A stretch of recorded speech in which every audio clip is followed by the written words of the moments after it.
अब मैं डिस्कस करूंगा electric field due to wire, उस फॉर्मूले का डेरिवेशन जो हमने पिछले लेक्चर में पढ़ा था, उसकी एप्लीकेशन भी हमने डिस्कस कर ली थी। अब उस फॉर्मूले का डेरिवेशन, यहाँ पर डेरिवेशन के लिए ये सेमी फाइनाइट वायर है, इसके कारण इस पी पॉइंट पे इलेक्ट्रिक फील्ड बताना है। अब इस इलेक्ट्रिक फील्ड को निकालने के लिए हम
अब देखिए इसको डेरिवेशन को एक्सप्लेन कर रहा हूं मैं। यहाँ पर हमारा जो एलिमेंट है, इस वायर के कारण मुझे इस पी पॉइंट पे इलेक्ट्रिक फील्ड निकालना है, तो वायर के अंदर एक पॉइंट चार्ज कंसीडर करेंगे। यहाँ पर स्मॉल लेंथ का एलिमेंट हमने कंसीडर किया।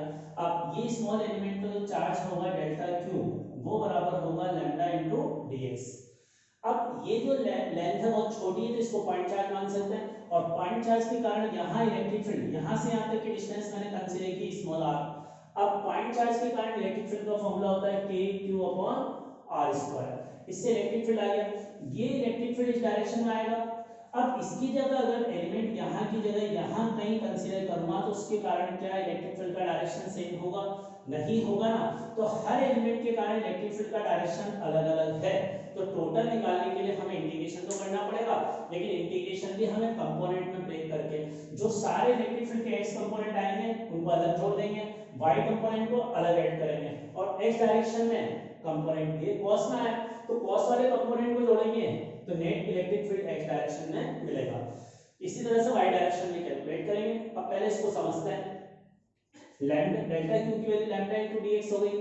अब देखो यहां पर डेल्टा ए की वैल्यू यहां रखूंगा तो ये एक्सप्रेशन आ जाएगा। अब मैं इस एक्सप्रेशन को इंटीग्रेशन करना चाहता हूं थीटा के रेस्पेक्ट में।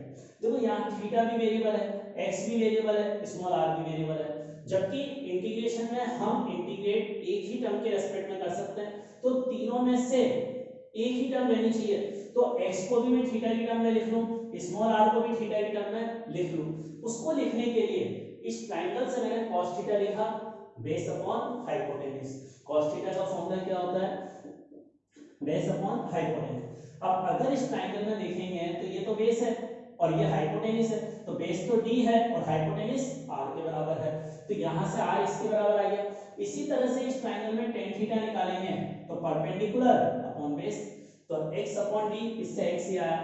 अब इसको डिफरेंशिएट करूंगा, पार्शियल डिफरेंशिएशन, x का डिफरेंशिएशन होगा dx, d कांस्टेंट है, cos tan थीटा का होगा sec स्क्वायर थीटा, फिर थीटा का d थीटा।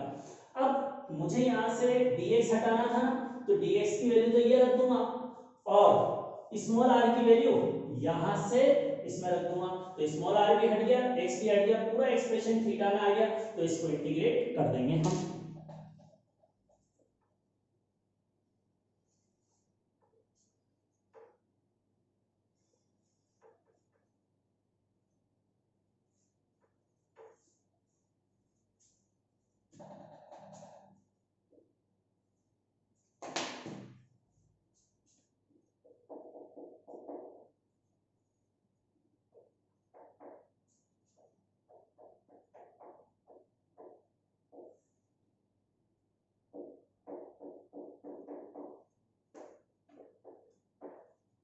अब अभी देखो मैंने कुछ नहीं किया है, स्मॉल आर और dx की वैल्यू यहाँ पर रखी है और इसको दोबारा लिखा है। अब क्या कट रहा है, a b से तो d कैंसिल हो गया और sec स्क्वायर थीटा से sec स्क्वायर थीटा कैंसिल हो गया। अब देखो थीटा के अलावा सारी टर्म कांस्टेंट है, इंटीग्रेशन से बाहर आ जाएगी k लैम्डा अपॉन d और अंदर बचेगा cos थीटा बचा ना, ये cos थीटा बचा इंटीग्रेशन के अंदर, इंटीग्रेशन के अंदर cos थीटा बचा। अब इंटीग्रेशन के अंदर cos थीटा बचा है तो cos थीटा का इंटीग्रेशन क्या होता है, प्लस sin थीटा। अब देखो हमें लिमिट रखना बाकी है। अब लिमिट को समझने के लिए हम ऐसे देखते हैं कि अभी एलिमेंट मैंने यहां कंसीडर किया, थीटा की कुछ वैल्यू आई, अगर इसकी जगह एलिमेंट थोड़ा नीचे लेता तो थीटा कम आता या ज्यादा, कम आता ना, थीटा कम आता, इसके ऊपर लेता तो थीटा ज्यादा आता। अब यहां बिल्कुल टॉप पे लूंगा तो थीटा कितना आएगा, अल्फा के बराबर, तो थीटा की एक लिमिट तो क्या हो गई अल्फा, थीटा की अल्फा लिमिट हो गई। और यहां इस पॉइंट पर थीटा कितना है अल्फा, इस पॉइंट पर थीटा कितना है 0। अब इस पॉइंट के नीचे एलिमेंट लूंगा तो थीटा नेगेटिव होगा और यहां जाने पर थीटा मैक्सिमम नेगेटिव में कितना आ जाएगा, थीटा बराबर माइनस बीटा। अब मुझे ये वायर यहां से लेकर यहां तक कवर करना है, पूरे वायर के कारण निकालना है, तो लिमिट क्या रखूंगा minus beta two plus alpha, ये इसकी लिमिट होगी।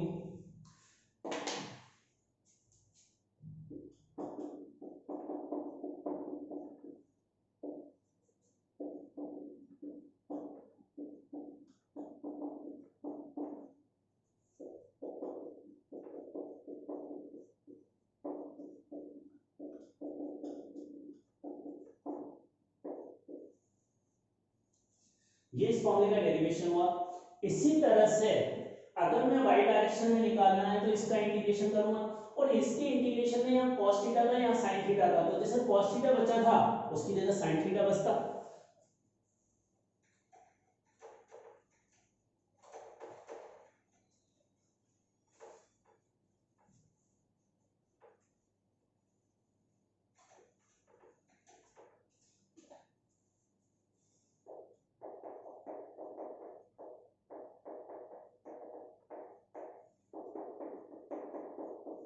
अब देखो sin थीटा बचेगा उसका इंटीग्रेशन होगा माइनस cos थीटा,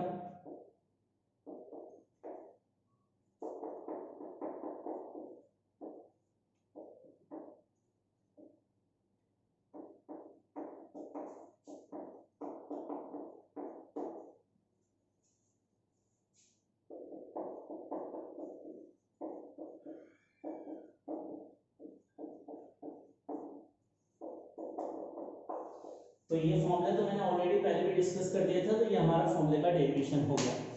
अब अगला टॉपिक है हमारा, हमने देखो अभी तक इलेक्ट्रिक फील्ड किसके कारण पढ़ा, एक पॉइंट चार्ज के कारण, रिंग के कारण, डिस्क, इनफाइनाइटली लार्ज शीट और वायर। अब हमारा अगला टॉपिक है स्फीयर के कारण इलेक्ट्रिक फील्ड। स्फीयर हमारे पास दो तरह के होते हैं, होलो स्फीयर और एक सॉलिड स्फीयर। होलो स्फीयर में चार्ज डेंसिटी कौन सी लेंगे, सारा चार्ज सरफेस पर होगा तो सरफेस चार्ज डेंसिटी सिग्मा वाली लेंगे। सॉलिड स्फीयर में सारा चार्ज पूरे वॉल्यूम में होता है तो वॉल्यूम चार्ज डेंसिटी, रो वाली चार्ज डेंसिटी कंसीडर करेंगे। तो नेक्स्ट टॉपिक है electric field due to hollow sphere.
ये हमारे पास होलो स्फीयर है। होलो स्फीयर का अंदर खाली जगह होती है और खाली जगह में कोई चार्ज नहीं आता। जो भी चार्ज इस होलो स्फीयर को देंगे सारा चार्ज इसकी सरफेस पर होगा और सरफेस पर टोटल चार्ज Q है और इस होलो स्फीयर की रेडियस कैपिटल R है। तो अब चार्ज डेंसिटी इसमें सिग्मा वाली एरिया चार्ज डेंसिटी आएगी। तो टोटल चार्ज को टोटल एरिया से डिवाइड किया। स्फीयर का टोटल एरिया होता है 4 पाई r स्क्वायर। अब यहाँ पर जैसे एक पॉइंट माना, इस पॉइंट की हमें जनरली क्वेश्चन में डिस्टेंस जो है ना इस होलो स्फीयर के कारण जहां इलेक्ट्रिक फील्ड निकालना होता है जैसे पी पॉइंट का, तो जनरली इस क्वेश्चंस में पी पॉइंट की डिस्टेंस हमें इस स्फीयर के सेंटर से दे रखी होती है। तो सेंटर वाली डिस्टेंस को मैं स्मॉल r से बता रहा हूं और इस स्फीयर की जो रेडियस है उसको कैपिटल R से बता रहा हूं। अब अगर दो केस इसमें होंगे, ये जो पी पॉइंट पर इलेक्ट्रिक फील्ड निकालना है वो स्फीयर के अंदर है या स्फीयर के बाहर है। अभी डायग्राम में मैंने स्फीयर के बाहर दिखाया है। स्फीयर के बाहर तभी होगा ना जब स्मॉल r की वैल्यू कैपिटल R से ज्यादा होगी। अगर ये छोटा है तो ये पॉइंट अंदर चला जाएगा, तो अंदर वाला पॉइंट ये है और अंदर इलेक्ट्रिक फील्ड 0 होता है और आउटसाइड में इलेक्ट्रिक फील्ड ये होता है। ये अभी फॉर्मूले याद रखो, इनका डेरिवेशन हम बाद में डिस्कस करेंगे। अब होलो स्फीयर के अंदर सब जगह इलेक्ट्रिक फील्ड 0 होता है, चाहे सेंटर से डिस्टेंस r/2 हो या r/3, हर जगह पर इलेक्ट्रिक फील्ड सेम होता है और 0 होता है। तो सेम होना मतलब यूनिफॉर्म 0 है, यूनिफॉर्म में 0 है और आउटसाइड में इलेक्ट्रिक फील्ड ये है। और ये जो इलेक्ट्रिक फील्ड है इसका फॉर्मूला वैसा ही है जैसा पॉइंट चार्ज के कारण था। तो ये पॉइंट चार्ज की तरह मान सकते हैं। इसका मतलब हम क्या कह सकते हैं कि इस पॉइंट पर अगर इलेक्ट्रिक फील्ड निकालना है, स्फीयर के बाहर वाले किसी पॉइंट पर इलेक्ट्रिक फील्ड निकालना है, तो स्फीयर का जितना भी चार्ज है उसको स्फीयर के सेंटर पर रखा एक पॉइंट चार्ज मान सकते हैं। तो लिखो ये रिजल्ट।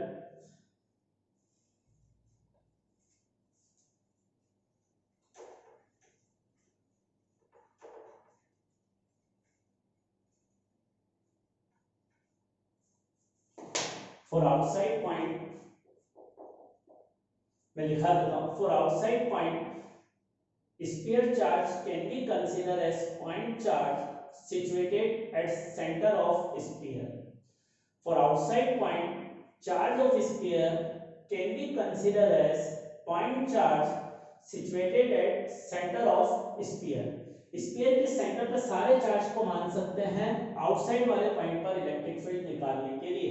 लेकिन ये सारे फॉर्मूले सारी थ्योरी तब है जब स्फीयर पर चार्ज का डिस्ट्रीब्यूशन यूनिफॉर्म है, नॉन यूनिफॉर्म के लिए नहीं है। यूनिफॉर्म का मतलब इस स्फीयर के हर पॉइंट पर सिग्मा एक जैसा होगा। अगर एक जैसा नहीं है तो नॉन यूनिफॉर्म है और नॉन यूनिफॉर्म में ये कंसेप्ट काम नहीं आएंगे। अंदर 0 होना जरूरी नहीं है, आउटसाइड में ये होना जरूरी नहीं है। अब इसके ग्राफ देखो, ग्राफ के लिए मैं थोड़ा सा आपको कंसेप्ट बताऊं कि अगर मान लो y x के प्रोपोर्शनल हो, थोड़ा सा ग्राफ हम सीखते हैं, ग्राफ कैसे बनाए जाते हैं तो इस चैप्टर में काम में आएंगे। अगर y x के प्रोपोर्शनल हो तो इसका ग्राफ ओरिजिन से पास होने वाली स्ट्रेट लाइन आएगी, ओरिजिन से पास होने वाली स्ट्रेट लाइन आएगी। अब इस चैप्टर में इसके यूज कैसे होते हैं,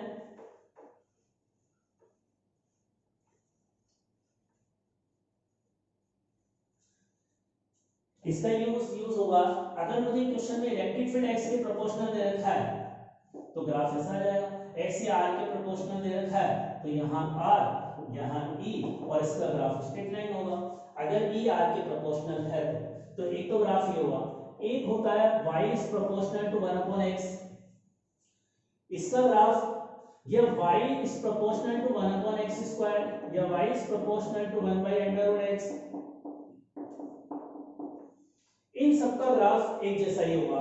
बस अगर ये x डिनोमिनेटर में आएगा ना, चाहे कुछ भी पावर के साथ आए, इसका ग्राफ होगा x और y में इस तरह का। अब ये ग्राफ कहलाता है हाइपरबोला। और हाइपरबोला में ये क्या है, जैसे ये ग्राफ है ना आगे बढ़ता जा रहा है तो ये डिस्टेंस जो है ना ग्राफ और एक्स एक्सिस के बीच की कम होती जा रही है, लेकिन कम होकर 0 कभी भी नहीं होगी, मतलब कम होती जाएगी इनफाइनाइट तक, इनफाइनाइट पर जाके कम होकर 0। उसी तरह से ये वाली जो डिस्टेंस है ना ये भी ऊपर जाने पर कम हो रही है लेकिन कभी भी 0 नहीं होगी। ये हाइपरबोला इस तरह का बनता है।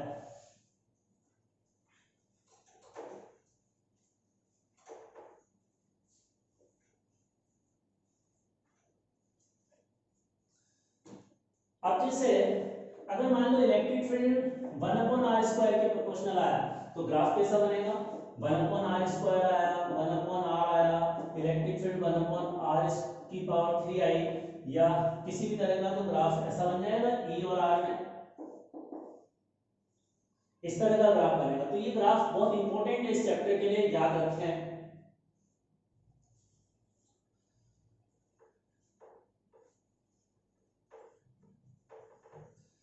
जैसे इसके एप्लीकेशन बताता हूं, पॉइंट चार्ज के कारण इलेक्ट्रिक फील्ड हमने डिस्कस किया था kq/r²। अब ये इलेक्ट्रिक फील्ड भी तो 1/r² के प्रोपोर्शनल है, तो डिस्टेंस के साथ इस तरह से बदलेगा। इसी तरह से इनफाइनाइटली लॉन्ग वायर के कारण इलेक्ट्रिक फील्ड 2k λ/r निकाला था, और ये इलेक्ट्रिक फील्ड भी 1/r के प्रोपोर्शनल है, तो ग्राफ ऐसा होगा। या हमने फोर्स कूलम्ब्स लॉ से इलेक्ट्रिक फोर्स इसके बराबर लिखा था, तो यहाँ भी फोर्स 1/r² के बीच है, तो फोर्स और आर में ग्राफ ऐसा ही होगा। तो आई मेरी बात समझ में? तो ये ग्राफ हम इस तरह से बना सकते हैं सबके।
अच्छा देखो, ये ग्राफ जो मैंने बनाया हॉलो स्फीयर के लिए बनाया है। हम अभी टॉपिक जो पढ़ रहे हैं हॉलो स्फीयर डिस्कस कर रहे हैं। अब हॉलो स्फीयर में डिस्टेंस के साथ ग्राफ इस तरह का होता है। अंदर तो सब जगह जीरो होता है ना, जब तक r छोटे r से छोटा r बड़ा r से कम है, तो ये अंदर जीरो इलेक्ट्रिक फील्ड बता रहा है। इलेक्ट्रिक फील्ड y एक्सिस में, तो y कोऑर्डिनेट जीरो यहाँ होता है। अब इसके बाद ये ग्राफ ऐसा हाइपरबोला 1/r² के प्रोपोर्शनल आ रहा है, तो इस तरह का ग्राफ होगा हाइपरबोला जैसा ग्राफ। तो ये इस तरह का ग्राफ हो गया। अब ये बताओ, ये ग्राफ किस पॉइंट पर डिसकंटिन्यूअस है? यहाँ ग्राफ कंटिन्यूअस नहीं है ना, यहाँ डिसकंटिन्यूअस ग्राफ है। और डिसकंटिन्यूअस ग्राफ का मतलब ये सरफेस पर डिसकंटिन्यूअस है। इसका मतलब सरफेस पर इलेक्ट्रिक फील्ड एक तरह से डिफाइन नहीं है। सरफेस के जस्ट बाद में नॉन जीरो है और जस्ट पहले जीरो है। अब जैसे अगर इलेक्ट्रिक फील्ड मुझे सरफेस पर जस्ट सरफेस के आउटसाइड में निकालना हो, सरफेस के जस्ट बाहर, तो हम स्मॉल r को कैपिटल R लिख सकते हैं, तो इलेक्ट्रिक फील्ड ये आएगा।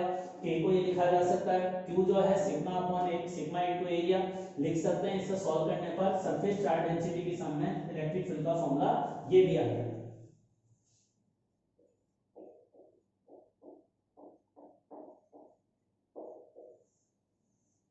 ये बच्चों मेरा व्हाट्सएप नंबर है, इस पर आप मुझसे कोई भी प्रॉब्लम, कोई भी चीज अगर समझने में दिक्कत आ रही है तो मुझसे पूछ सकते हैं, मैं उसको एक्सप्लेन करूंगा। और इसके अलावा मैं अपने व्हाट्सएप नंबर पर आपको जो प्रॉब्लम की पीडीएफ है वो भी मैं आपको दे सकता हूँ। वहां से आप प्रॉब्लम इससे रिलेटेड करें, डाउट हो तो मुझसे डिस्कस करें। जो मैंने थ्योरी पढ़ाई है इसके थ्योरी नोट्स भी मैं आपको व्हाट्सएप नंबर पर दे दूंगा, तो मेरे से व्हाट्सएप नंबर पर जुड़ें और अपनी पढ़ाई को रेगुलर बने रखें। इस कोरोना की बीमारी के कारण हमारी क्लासेस जो है ऑफलाइन क्लासेस वो अभी से नहीं हो रही है, लेकिन हम जब तक इसके बेसिस पर, और मैं आपको विश्वास दिलाता हूं कि आप मुझसे जुड़े रहेंगे, तो इस तरह से मैं आपकी बिल्कुल रेगुलर एक पैटर्न में जो पढ़ाई होनी चाहिए, डेली एक लेक्चर मैं आपको दूंगा और उसके अकॉर्डिंग आपकी पढ़ाई बहुत स्मूथली चलेगी और आप बाकी बच्चों से बहुत आगे होंगे। Thank you.